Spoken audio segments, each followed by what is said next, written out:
Have you ever wondered if there was a healthier way to handle setbacks and disappointments in your close relationships? Maybe you found yourself avoiding tough conversations, dropping hints, over-functioning to try and get more reciprocation from your partner, or waiting until you're too upset to have a constructive conversation. Or maybe you've gotten to the point where you're wondering if this relationship is even good for you. It's tempting to think that the absence of disappointment is the defining characteristic of a strong, healthy relationship. But the truth is that strong, healthy couples, friends, and family members know how to use the conflict and messiness of the relationship to grow, heal, and deepen their trust in themselves and each other. Today on the podcast, I want to talk about some common mistakes that people make when they're handling disappointment and unmet expectations, and some healthier ways to work through it. By the end of this episode, you should be able to reflect on what you're doing now and how to move forward in a healthier way. This is Respected and Connected, the podcast that helps you create a more collaborative, intimate relationship. I'm Sharon Costanzo, and I'm your no-nonsense relationship coach. I've helped people just like you create stronger, more fulfilling relationships using the Better Marriage Blueprint. My mission is simple: to help you explore the complexity of intimate relationships, challenge your assumptions about what it takes to make it work, and advocate for the kind of relationship you really want. You don't have to settle for a lonely, unsatisfying marriage, and I'm here to give you some tools and ideas about how to take the next step forward. So if you're open to the idea that handling disappointment well is the key to building a stronger, healthier relationship, this episode is for you. But before we get started, I need to give a big shout out to Connor. He's been editing and uploading my podcast episodes for a few months now, and it's been such a load off my plate as I've been working on growing and improving the podcast. I've been in a very busy season of my life, and he's been instrumental in helping me to get each episode out on time every week. So send Connor an email or find him on social media if you're looking for some help with your podcast. I also just want to mention one other small housekeeping issue. We're getting close to the end of the year. The holidays can be a stressful time for anyone who's experiencing challenging family dynamics, whether it's with your spouse, your family, or your in-laws. If you've been dreading the holidays because it seems impossible to keep everyone happy, or you feel like your wants and needs aren't being considered, you can schedule a one-off session with me to get some insight and advice on how to handle some of these difficult family dynamics. The link to schedule a single session with me is respectedandconnected.com/gridlock. And act fast because my calendar is especially busy this time of year. Okay, so now let's talk about disappointment.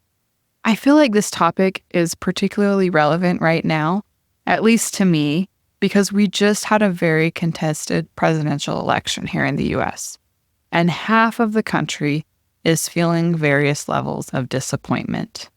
It seems like there's always something going on that's disappointing in our lives, but right now people are feeling it particularly strongly, and it's probably impacting some of your close personal relationships as well. And while I'm not going to talk specifically about how to handle the disappointment of the election, if you're the one who's feeling disappointed right now, I hope some of these ideas will help you to navigate whatever kinds of disappointments you're dealing with right now. And just to give you a silly example of kind of how I want to talk about this and work through it, I told my husband this morning I was going to come in and work on my podcast way past the time that I promised Connor I would do it, but that's a whole nother story. So I'm working on my podcast. We're lucky enough to have our kids at their grandparents today, so I have a little bit of extra time to focus on this work. I come upstairs to my office, I shut the door, I'm working on some things, probably doing a little bit of shiny object syndrome. Oh, what do I need to do to really be ready to produce a great episode today? And I take a little break, go downstairs to switch the laundry, and I smell bacon. But there is no bacon to be seen. And I kind of just teased my husband, I said, it smells like bacon. And he said to me, yeah, I was making bacon and I would have asked you. if you wanted some, but your door was closed and I knew that you probably didn't want to be bothered. And I was like, okay, no problem. So I kicked the can down the road. I did a little bit more procrastinating and made myself some breakfast. But depending on your relationship, a disappointment like this could feel like a micro disappointment.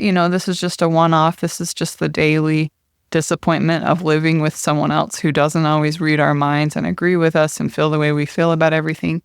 Or it could feel like a macro disappointment. Like I live with someone who never thinks about my needs, is always just taking care of themselves without any thought of me. And I'm doing all of this. I'm over-functioning in the relationship. I'm providing them all of these helps and comforts that I don't think they're reciprocating.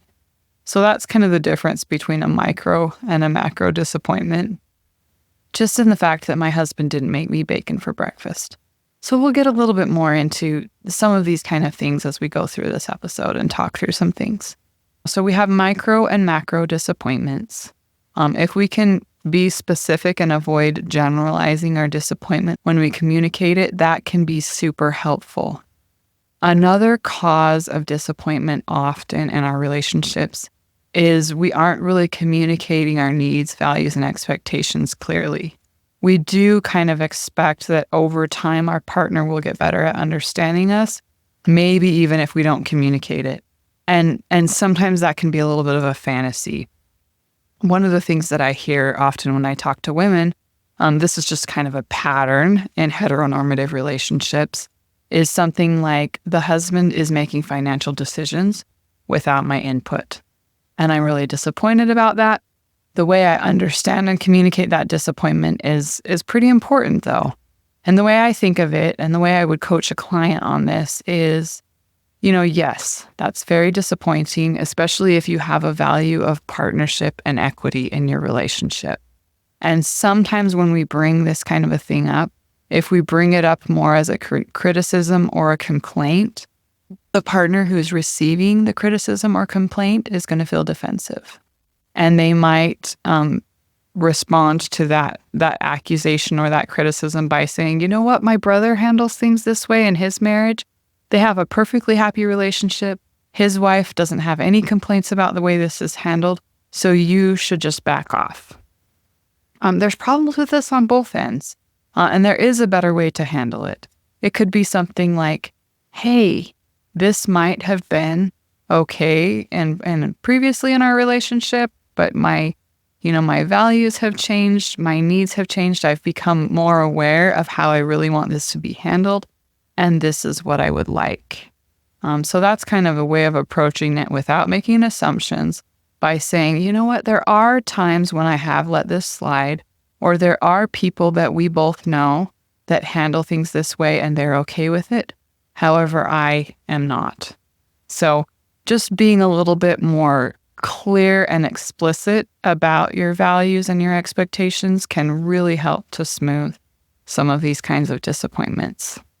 Another one that's a little bit trickier and maybe a little bit more difficult is if trust has been broken.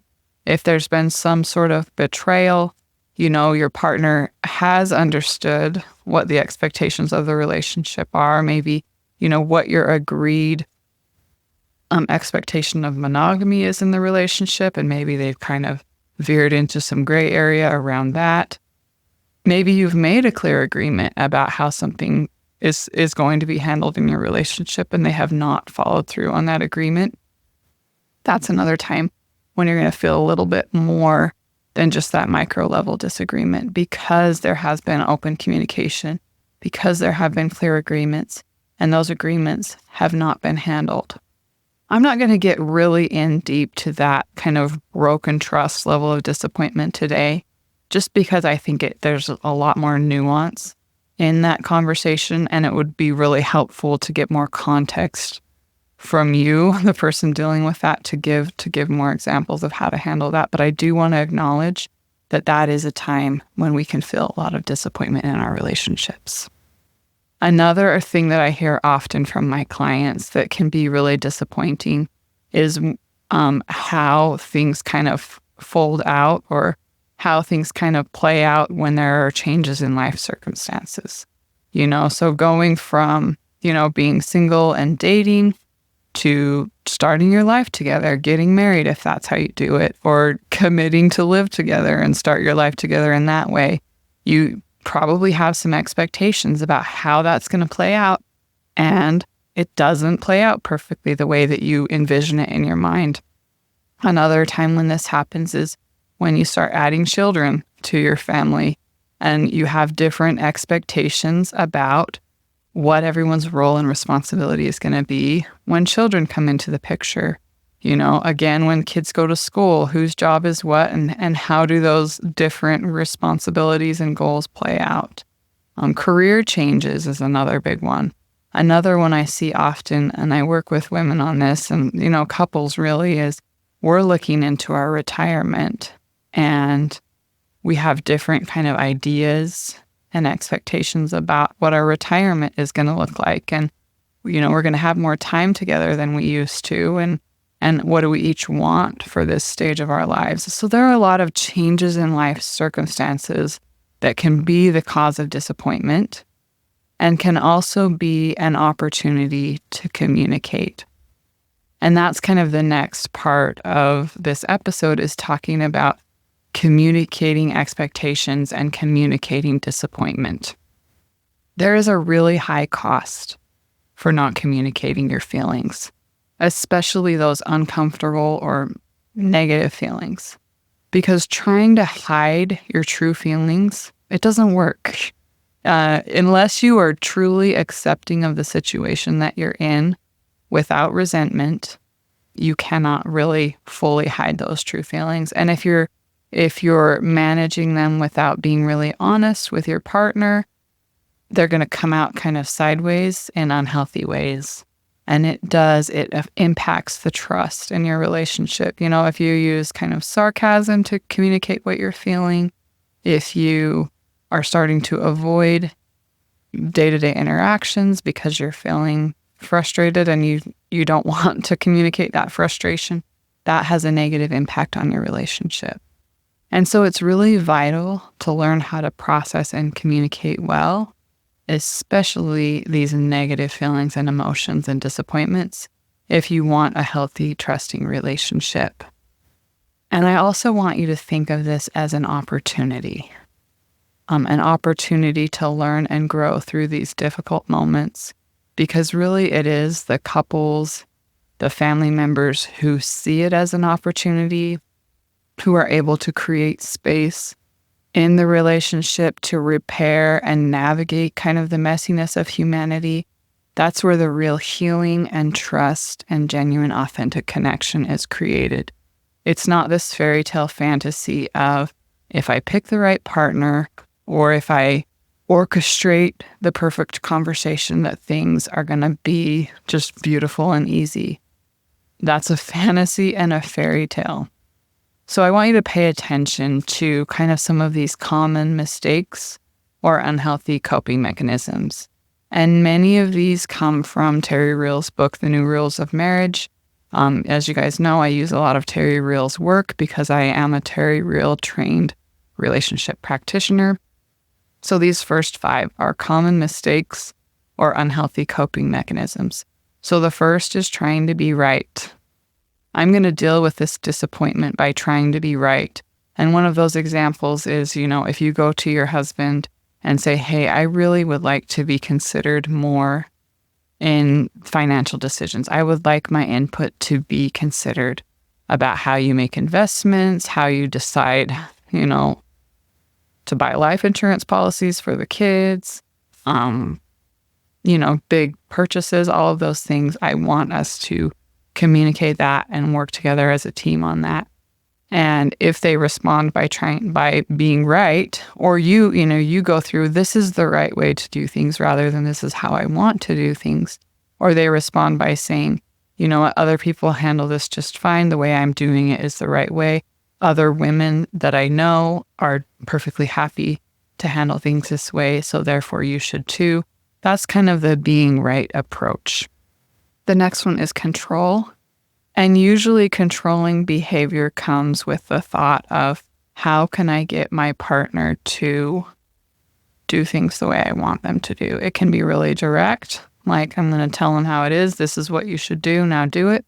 Or it can be a little bit more indirect, like manipulative, like kind of bringing up a conversation of like, well, what do you think is the right way to handle this financial situation? And trying to kind of lead them to see things the way that you do and get them to do that. Nobody likes to be controlled. So trying to control the outcome in that way is not going to work. The next losing strategy that Terry Real talks about is called unbridled self-expression. And that's kind of when we take, maybe that micro disappointment and generalize it for the whole thing, and maybe we try and bring things up in a healthy way and say, hey, I'm really bothered by this. And they kind of dismiss you or get defensive. Then your response to that is, well, this is why I'm right. And let me give you all of the examples of how you've done this for the whole 15 years of our relationship and what a terrible partner you are. So unbridled self-expression is when we spew out every example we can think of. It's usually an attempt to be heard when we're not feeling heard, but it doesn't work to really help us to be heard and to really salvage the relationship or restore some connection and trust in the relationship. It's just, I'm unhappy. Here are all of the reasons why I'm unhappy. I'm justified to be unhappy because all of these things that have happened to me. So unbridled self-expression is another example of an unhealthy coping mechanism or an unhealthy response to disappointment. The next is retaliation. And usually we don't see ourselves as retaliating. We see ourselves as maybe like thinking of, oh, well, if I can get them to feel the pain that I'm feeling, maybe they will want to change. So retaliation could be, my partner's not listening to me. They don't appreciate everything that I'm doing. So I'm going to quit doing their laundry. I'm not going to communicate openly with them and say, you know what, I feel like I'm really overburdened and I'm not getting the help I need.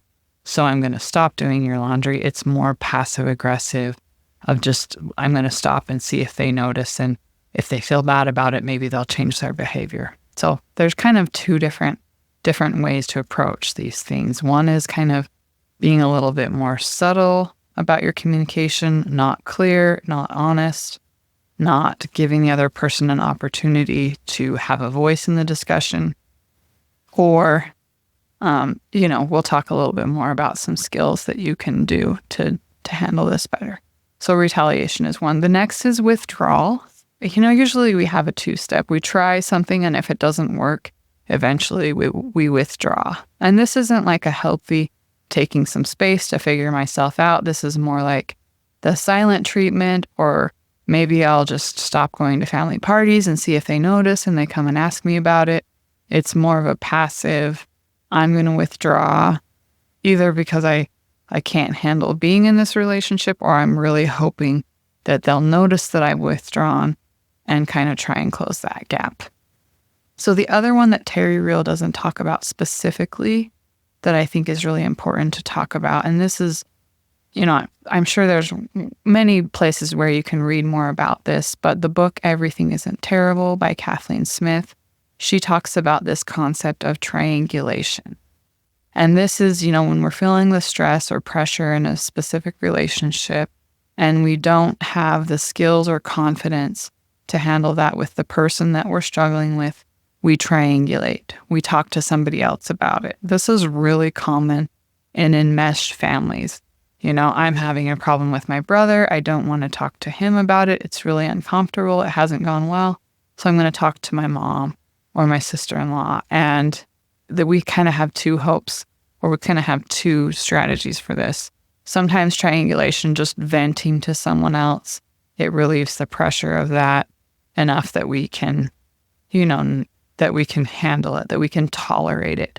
Or we say something in hopes that they will go deliver that message to the other person and they'll come back and repair with us. It just breeds distrust and discomfort in the relationship when we triangulate. It makes sense that we do it, when we feel too much pressure in our relationships and we don't have the tools and the emotional capacity to deal with it. We'll try being right. We'll try control. We'll try unbridled self-expression, retaliation, withdrawal, or triangulation. It's very normal and human to do these things until we start to build up the skills and capacity to handle things better.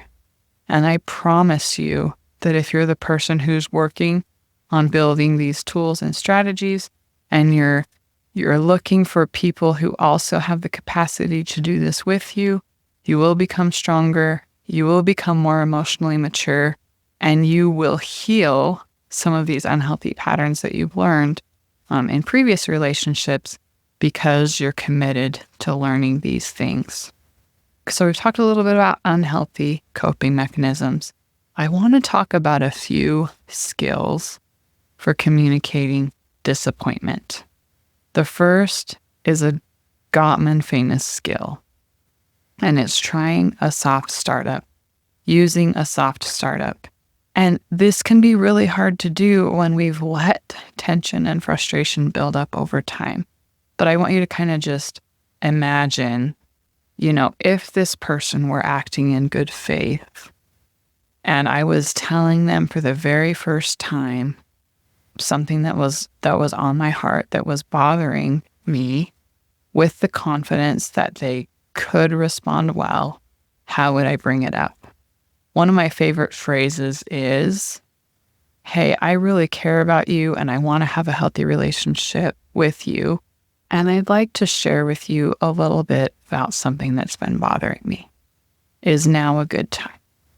Another thing that we can say is just take responsibility for our part. I may have given you the impression in the past that this wasn't a problem for me. That the way you're handling finances or me doing most of the chores without your help, I probably did let it go for too long. And that gave you the impression that it was okay. But it's not okay for me now. And I want to talk about how things are going and maybe how we can do things differently. So we're being very collaborative. We're taking responsibility for our part. We're speaking from the I. We're avoiding blame and criticism. And we're assuming positive intent. Those are kind of all some of these soft startup skills. The next one is the skill of using the feedback wheel. And again, this is a skill that Terry Real teaches in the New Rules of Marriage. And it's a skill that I specifically coach my clients with more in my individual coaching programs. So if you're looking for more help with how to kind of navigate the nuances of this and address the barriers and roadblocks that you specifically are facing, please reach out to me to work with me individually. But the feedback wheel in a nutshell, there's 4 parts of the feedback wheel. And the feedback wheel also always starts with asking the other person, can we talk about this? Because in adult relationships, we don't force ourselves on one another. We don't force someone to have a conversation or pressure them or coerce them into having a difficult conversation with us. We start with asking for permission. Can we talk about this? Is now a good time? And if they say no, then our job then is to handle our own disappointment and not push it, not at that moment. We can continue ongoing to say, it's really important to me for us to have a healthy relationship, to be able to resolve and repair this issue. Can we do it? When can we do it? Stay calm. Trust yourself that you can handle whatever happens next, whatever disappointment happens next. But start with permission. And then the 4 steps. The first is to describe the experience from a very objective point of view. So what would a video camera, a fly on the wall see? Not the feelings, not the interpretation, not the story that you tell, but what happened. You went out and purchased a life insurance policy for one of our kids without talking to me. That's what happened. The second step is what I made up about that. And what I made up about that is that you don't think it's important to consider my opinion when you make financial decisions. The next part is how I felt about it. I felt upset. I felt sad. I felt angry. I felt a little bit of shame, like maybe you don't respect me very much. So those are what I feel about it and what I would like. I would like if we could take a look at our finances together and make those decisions together. So that one of the things about the feedback wheel, especially to avoid unbridled self-expression, is to use 1 or 2 sentences for each of those steps. So you might need to sit down and journal or talk through with yourself, or maybe with a friend who's also studying this kind of work but isn't the person that you need to repair with, to kind of get clear on each of these 4 items. What happened, what I made up about it, how I felt because of the story that I made up, and what I would like to make things better. This feedback wheel is really powerful. A lot of people have a lot of trouble kind of learning it and practicing it and getting it right. That's why I think working with a coach who uses this skill is really important, and I can help you with that. But use the feedback wheel, be short and sweet and to the point, and stay on your side of the street. One of the reasons why this feedback wheel is so helpful is because it helps you to focus on specific behaviors rather than generalizing. A lot of times when we're experiencing disappointment, we start to generalize. This person is inconsiderate. As we're talking about the election, this is happening a lot. Everybody on the left, we generalize what they feel. They don't care about unborn children. They don't care about the economy. They don't care about gun rights, whatever if you're on the other side of things, whatever you generalize about people on the left or people on the right, all they care about is money. They don't care about individual people's rights. They don't care about minorities or autonomy or any of those things. So focus on specific behaviors rather than generalizing. Do that in political discussions and do that in personal discussions as well. We've talked about making the bed in the morning, and that hasn't been happening. Rather than you're inconsiderate, you're thoughtless, you always leave all of the extra chores for me to do. So the feedback wheel really helps you to focus on those specific behaviors rather than generalizing. But be aware of when you might be doing this just in your day-to-day life as well, generalizing other people's behaviors. And the other part I love about the feedback wheel that I want to point out is that final step, what could help me feel better, what I would like. This is really empowering the other person by letting them know how they can get it right, letting them know how they can be successful instead of criticizing or complaining. You're giving them a path forward instead of just telling them what not to do. I cannot even imagine what would happen in our political environment if we were to be able to do this and really create win-win solutions that consider different viewpoints and that really focus on what we have in common rather than our differences. Just as you kind of think about and process what I'm sharing today, I want to encourage you to help you move forward, to reflect on a situation that hasn't gone well in the past, and think about some of the skills that I shared today and how you could use them either to repair that situation, use the feedback wheel to go back and say, this is how it happened. This is what I would like right now to help me feel better, or to do better in the future. And I think this is so interesting because as I think about all of these things that I share with you, I want to let you know that I'm navigating all of this mess in my own personal life as well. And I told my husband about this. I just had a dream the other night about an ongoing difficulty that I'm having in one of my relationships. And it's taken me a while to really make peace with it and come to terms with it and think about how to be more productive and constructive in that relationship. And in this dream, I had a dream that it happened again, this situation that happens where I feel really attacked and confronted and unfairly treated. And I had this just very clear vision of how I would respond if it happened again. And it gave me a lot of peace.